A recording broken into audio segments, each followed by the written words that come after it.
So we were talking about, we are always involved in getting others' acceptance. By doing this action, will others accept me? Will the job accept me? Will so and so accept me? Will my family members accept me? Will my friends accept me? I'm not saying that this is wrong. It's okay to seek acceptance, but we're going to do a little bit of a paradigm shift here. And if we can focus on this, if we really want others' attention, then it's going to be a long process for some people, and for all of us, I would think it might be a lifetime of efforts, lifetime of trying to convince that you are acceptable in their eyes. So, therefore, the first place to begin is ourselves. If we can accept ourselves, number one, number two, if we can accept others. If we begin with these two things, ourselves and then others, if we can do this, then we certainly can go into the mode of getting acceptance from others. That is going to be an automatic because we have attained that amount of clarity. Okay, now let us sing Kumbaya, or seems to be one of my favorites now, and contemplate on this a bit. What are the things that we are not able to accept about ourselves?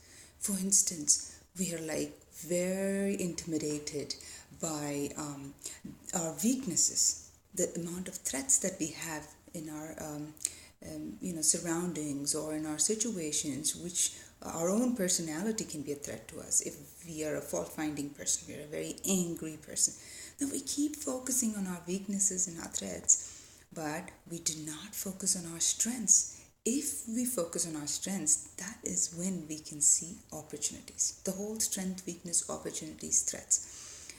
If we can not worry about our weakness, because I remember attending one of those workshops where we did this. This workshop was a strength finder workshop. We did list our weaknesses. We did list what are some of the threats that we see, but we focused only on our strengths. And I have to share an interesting experience. A couple of months ago, I was running, and evidently running every day, but I fell on this particular day, and I had a metacarpal fracture. Obviously, I fractured one of my hands. But this, as much as this all sounds so like, really, is that what you do? You hurt yourselves, oh, all of that was okay. But what I learned was when I fell down, the first thing, as much as the pain was shooting up my hand, the first thing I thought was I have to use all my strengths to pick myself up, get up, and then figure out what has happened here. But to get up, I had to use my strengths. I cannot focus on my weakness. I cannot focus on the pain. I cannot focus on all the trouble that was happening, in being able to decide what exactly happened. So therefore, we need to focus on our strengths. We will talk about this also in length. But again, it's the same thing. If we focus on our problems and if we focus on all the difficulties that we have, we cannot strengthen ourselves to get up and think in a different way. So therefore, we are going to talk in the next few sound bites about acceptance. First of ourselves, acceptance of others, and make this paradigm shift from worrying about getting the acceptance of others. The only corner of the universe that we can change is ourselves. That, you must have heard that they say, oh, mind your own business. And they're not trying to hurt us. Seriously, what they're trying to say is the only business that we can mind is our own.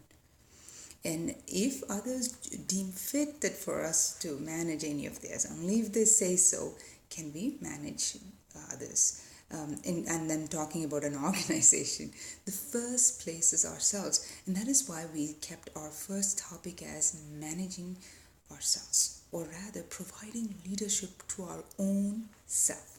So let's just go into our next couple sound bites and revisit some of our thinking patterns.